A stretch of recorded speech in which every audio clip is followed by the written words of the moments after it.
Welcome to another update by Force 13 on Tropical Storm Prapiroon, a new system in the western Pacific Ocean that's going to be moving northward pretty quickly over the next couple days before making landfall in South Korea a few days down the line. It's currently at 20.2 degrees north and 129.7 degrees east, with maximum sustained winds of 50 miles an hour and a minimum pressure of 989 millibars. Here's the current track forecast from the Jtwc Joint Typhoon Warning Center. You can see it shows the storm moving pretty slowly at the moment, but picking up speed, especially as we get down to days 3 to 4, intensifying into a typhoon as it reaches in between Taiwan and Japan, and weakening by the time it starts to reach South Korea. Currently, looks like it's going to make landfall at the southwest area of South Korea at the time as a weakening storm. The main factor that's going to help Tropical Storm Prapiroon strengthen over the next couple of days is going to be very warm sea surface temperatures in the western Pacific Ocean. It's currently an area of over 30 degrees Celsius sea surface temperatures, more than warm enough to sustain a strong tropical cyclone.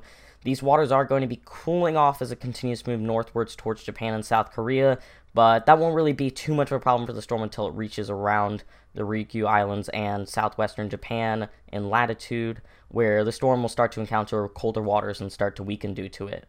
The main factor that will limit intensification for the storm is going to be wind shear. Although it's currently in an area of very low wind shear and kind of decreasing the areas, it's going to be moving into an area of more moderate to increasing shear over the next couple days as it continues to move northward.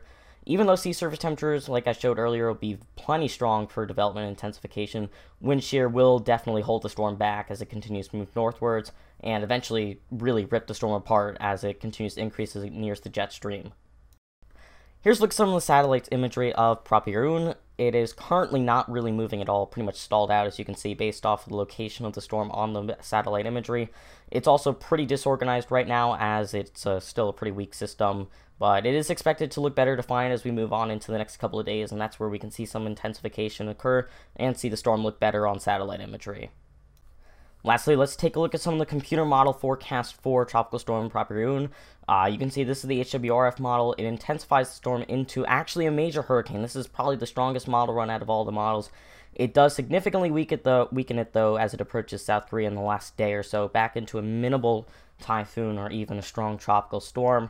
But it does follow the trend of an intensification before weakening, although much more extreme than the other models. And this is what the GFS has to say about Tropical Storm Prapiroon. It also strengthens it into a typhoon over the next couple days, although much weaker than the HWRF, a minimal typhoon, much more in line with the other forecast models in terms of intensification. It also weakens it back into a tropical storm before making landfall in southwest Korea, and it continues to weaken as it moves through the mainland of Korea and eventually dissipating as it moves towards Russia. That's going to wrap things up for this update on Tropical Storm Prapiroon by Force 13. Hopefully you guys enjoyed the video and it's informed you a little bit. If you enjoyed it, please make sure to subscribe to the channel if you haven't already, right down there below. Make sure to also follow us on Facebook and Twitter at Force 13, all in text. We also have a Patreon page now where you guys can help us out. The project's run on no external funding for over 7 years, and to continue to grow it bigger and better, and to continue it through the next years, we do need your help, so that link will be around the description as well, or just in general around the channel. Also, we have chat servers right now as well. Add Fool13 on Skype at extension 9094 to join our Discord server for tropical weather chat.